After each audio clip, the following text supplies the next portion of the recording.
Good morning, everybody. I'm Pastor Willie, and this is our Wednesday sunrise prayer, and we are here, and the sun is up. So a beautiful day to pray. And Jesus was always teaching, and he would give experiences to his disciples, and then many times he would ask a question, and it was deliberate. He was trying to help them understand something. And I know if you look at your life, you get experiences happen to you, and a question always comes to our minds. And so we're going to look at Matthew chapter 8, verse 23. And the question of the day is, why are you so afraid? Why are you so afraid? And this question came to me because I was sitting in my office at home, and I have a picture right above my desk, a small picture that I cut out of a book. It's actually a Rembrandt painting. It's not an original. I wish I had the original, but I don't have the original. And it's a picture from this scene in the Bible. And it shows a boat, a fishing boat, and 13 men in it. 12 of them are Jesus' disciples. And there's a massive wave, and they're cresting on the wave, about to crash down. And Jesus is sleeping in the boat. And what I wrote on the bottom is, why are you so afraid? Why are you so afraid? And that's a good question to ask ourselves, not only as we're doing this morning, but many times in life. Why am I so afraid? Because things do happen to us, and fear comes immediately. So we're going to break this down this morning for a few minutes and see if we can discover why we are so afraid. So it says in verse 23, then he, Jesus, got into the boat, and his disciples followed him. So he has disciples, they're following Jesus. So they're doing the right thing. They're following Jesus. And we all know a storm is about to happen. They didn't know it. But that teaches me, following Jesus, doing the right thing, there still will be storms in my life. There still will be storms. There still will be times where things are stormy. And Jesus got into the boat. Jesus knew what was going to happen. He was setting this whole thing up. He got into the boat, and they were in there with him. So they're in the right place at the right time. So even though we're in the right place at the right time, that doesn't mean everything happens the way we expect it to happen. Because Jesus wants to teach a lesson. And he wants to teach them this lesson. So he got in the boat, his disciples followed him. Then it says, suddenly a furious storm came up on the lake. Suddenly. That word is a very powerful word. It means unexpectedly. They weren't expecting a storm. Probably there were no clouds when they got into the boat. But suddenly, now they're in the boat, suddenly there's a storm. And that's what happens in our life, right? We're going along, we have our plan, we have we have our ideas of what we're going to do with our life, and suddenly something happens. Maybe a sickness, maybe a death of a loved one, maybe a governmental change, or a war, or financial disaster, losing our job. So many things happen suddenly, even though we're following Jesus. Even though Jesus, so to speak, is in the boat of our life with us.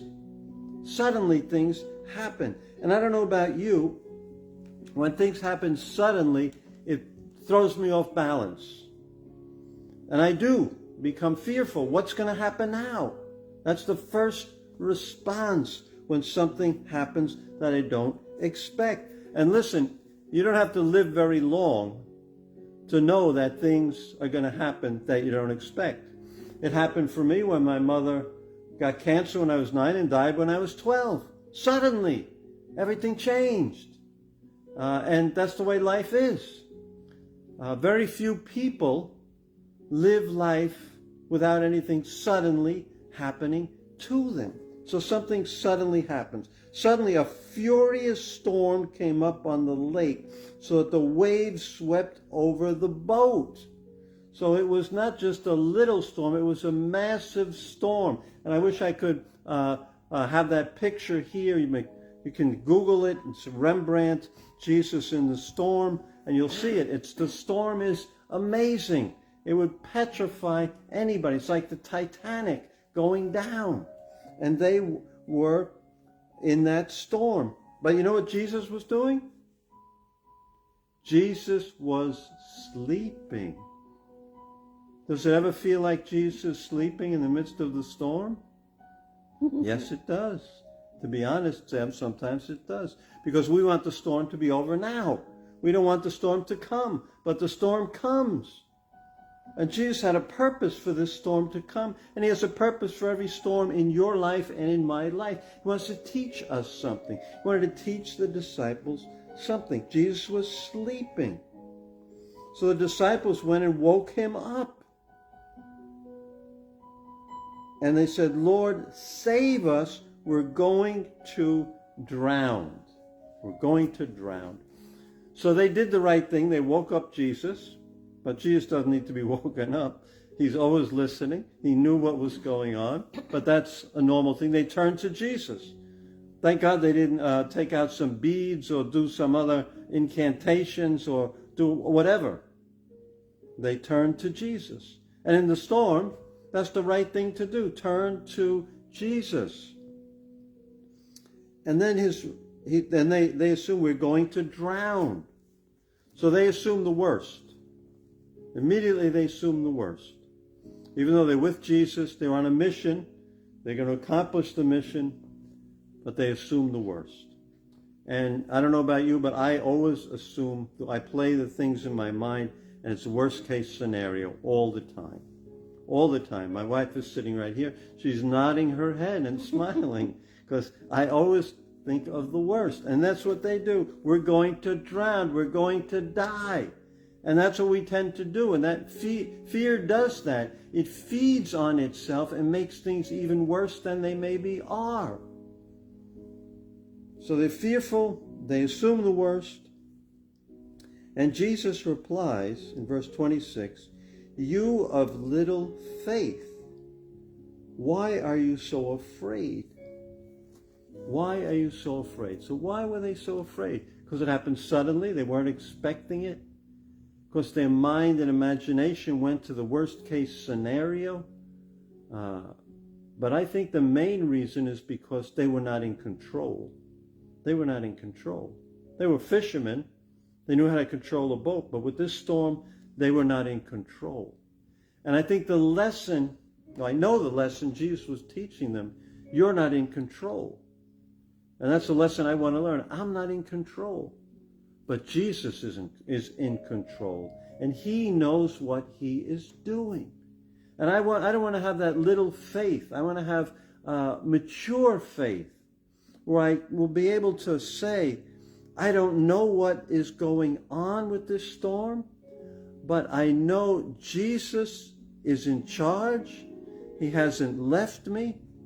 I'm not in control. And I want to live my life knowing that I'm not in control. And live each day as a gift from God.